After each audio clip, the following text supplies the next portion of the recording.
큐브 보여주시죠. 네, 이번 큐브는 어떻게라는 키워드를 가지고 왔습니다. 한국 부유층 자녀들이 가짜 고등학교 성적 증명서를 제출하는 방법으로 어디에 합격했는가? 미국 명문대에 합격한 사실이 드러났습니다. 이걸 그러니까 한국판 아이비캐슬? 예, 아이비캐슬입니다. 한국판 아이비캐슬이라는 얘기까지 나오고 있는데요. 이거 어떤 사건인지 좀 자세히 들여다보도록 하겠습니다. 이호영 변호사님, 이게 구체적으로 어떤 내용이고 어떤 수법을 이용해서 실제 이 한국판 아이비캐슬이라는 별칭이 붙었을까요? 결국은 이거 지금 성적 증명서 등을 위조했다는 거예요. 네네. 그러니까 지금 오늘 그 언론사 보도를 보면 예. 이제 그 한국 학생들을 이제 미국 명문대 유학을 이제 시키는 그런 브로커들이 있는데 이제 이 브로커들이 지금 최소 3명 이상을 2016년부터 2017년 사이에 그 위조한 고교 성적 증명서 등을 이용을 해서 예. 미국의 그 명문 대학이죠. 뉴욕대, 뭐 컬럼비아대 등에 합격을 시켰다라는 거예요. 예. 그래서 이렇게 합격을 시키는 과정에서 이제 위조 성적 증명서를 사용을 했고요. 예. 그다음에 또 학부모들을 상대로는 사기를 친 것이 예. 이런 학교에 지금 기부금 입학식으로 또 입학을 한 거니까 네네. 학교에 기부금을 내야 된다라는 식으로 이야기를 해서 또 돈을 뜯어내려고 좀 이렇게 했다는 그런 사건입니다. 예.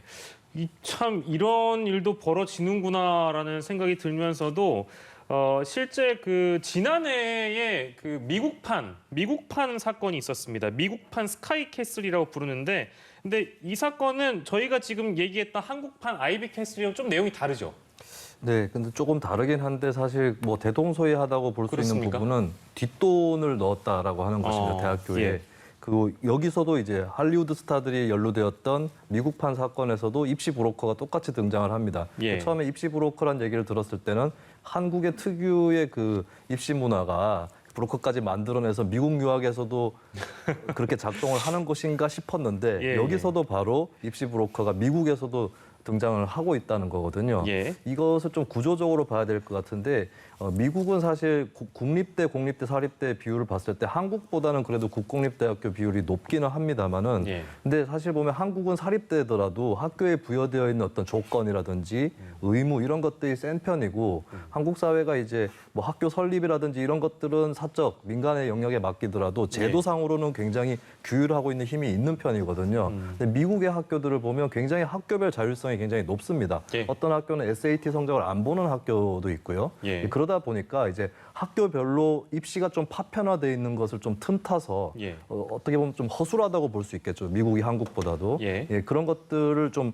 이용해서 돈으로 입시를 해결하려고 하는 그런 시도들이 먹힐 수 있는 구조다라고 예. 하는 것이 이번 사건에서 그대로 똑같이 드러나고 있다고 보여집니다. 예, 근데 그 SAT라는 시험을 둘러싸고 이런 일들이 있고, 뭐 물론 지금 아까 말씀해 주신 대로 어떤 학교의 경우에는 뭐 이 시험 성적 자체를 안 보고 입학도 받아주고 한다고 하니까 꼭 SAT 자체에 문제가 있다고 보기는 어려울 것 같긴 한데, 근데 어쨌든 중심에는 이 SAT 자체가 있기 때문에 이걸 뭐 무시할 수는 없는 것 같아요. 그 배경 자체를. 네. 그 원인은 어디서 찾아볼 수 있을까요? 뭐 SAT는 쉽게 생각했을 때 한국의 수능 시험 비슷한 거 아니냐라고 네네. 생각하실 수 있는데 근데 다른 걸 다 떠나서 결정적으로 다른 부분이 수능은 이제 우리가 수능 출제위원들이 막 호텔에서 합숙을 해가면서 예. 문제 만들어서 굉장히 비밀을 지켜가면서 출제를 하죠. 네. SAT 같은 경우는 문제 은행 방식을 채택을 하고 있어요. 그래서 네. 문제들을 한꺼번에 여러 가지 만들어 놓고 예. 이제 쓰게 되는데 그러다 보니까 예전에 기출 문제로 나온 것은 공개를 하지 않습니다.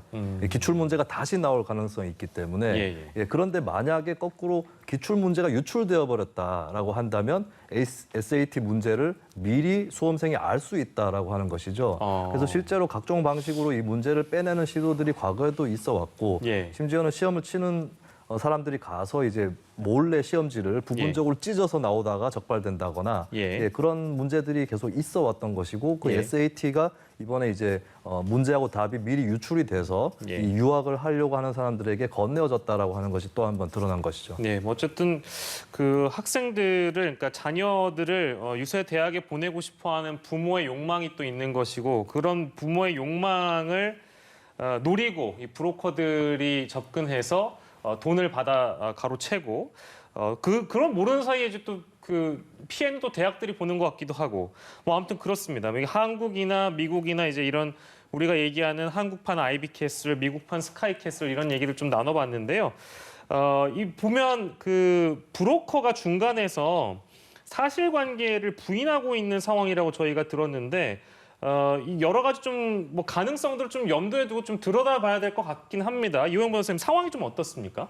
일단은 지금은 뭐 수사 지금 뭐 송치 예정이니까 초기 단계여서 조금 지켜봐야 될 것 같은데 일단 크게 쟁점은 두 개인 것 같아요. 하나는 이런 실제로 어떤 문서를 위조해서 그러한 위조된 그런 성적 증명서나 이런 것들이 이제 미국 대학에 제출된 것이 맞는지 그렇다라고 한다면은 이거는 이제 업무 방해죄가 될 수 있거든요. 대학의 입시 업무를 방해했으니까. 그래서 그런 게 하나 쟁점이 있는 것 같고 그다음에 또 하나는 지금 그 입건된 혐의가 지금 업무 방해 말고 사기 혐의가 있어요. 사기. 네, 이 사기 같은 경우는 브로커가 학부모들을 속였다라고 지금 혐의를 두고 있는 것 같거든요. 지금 브로커가 학부모들에게 기여 입학이기 때문에 대학 측에 기부금을 내야 된다. 브로커가 받고 학교에 줘야 되는데. 그렇죠. 라고 이제 이야기를 하면서 학부모들을 속인 것이다라고 지금 수사기관은 일단 경찰 수사 단계에서는 그렇게 지금 파악을 하고 있는 것 같은데 이것이 또 다를 가능성은 뭐냐면은 이게 실제로 어떤 뭐 기부금이나 뇌물 쪽으로 제공될 것을 알면서 학부모들이 혹시 브로커에게 주었을 가능성도 수사기관에서는 아마 염두할 거예요. 그래서 그러한 것들에 대해서 이제 학부모들이 지금 이야기하는 것은 본인은 그런 것이 기부금이나 이런 게 어떤 컨설팅 비용인 줄 알았다. 그래서 브로커가 중간에 컨설팅 피로 자기들이 받는 것이라고 자기들은 생각했지 이것이 뭐 대학 측의 어떤 부정한 그런 금원으로 제공될 것을 우리가 생각하면서 준 것은 아니다. 이런 좀 주장을 하고 있어서 이것은 이러한 학부모의 주장이 맞는지 아니면 브로커가 이야기하는 것이 맞는지 이러한 것들을 좀 검찰 수사 단계에서도 좀 면밀히 수사를 해서 최종적으로 공소 여부를 결정할 것으로 보입니다.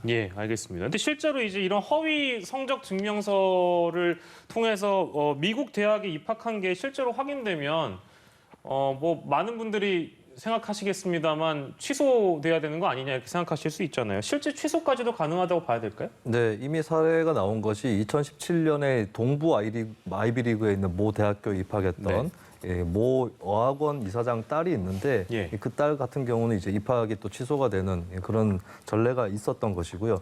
이번 사건에서도 드러났지만 이제 뉴욕 대학교 측에서 그러니까 다니지도 않은 과학고등학교를 우수한 성적으로 3년 동안 다녔다. 이것을 이제 위조해서 그 학교에 제출을 했는데 뉴욕대에서 해당 과학고등학교에 전화를 했답니다. 연락을 해서 그 학생이 재학을 했느냐 확인을 해봤기 때문에 이런 절차들을 거쳐서 이제 허위 문서라는 것이 드러나게 될 때는 뭐 당연하게 합격은 취소가 될 것으로 보입니다. 알겠습니다. 이 내용까지 저희가 만나봤습니다. 오늘 사건 큐브는요, 두 분의 전문가와 함께했습니다. 이호영 변호사, 김수민 시사평론가였습니다. 고맙습니다.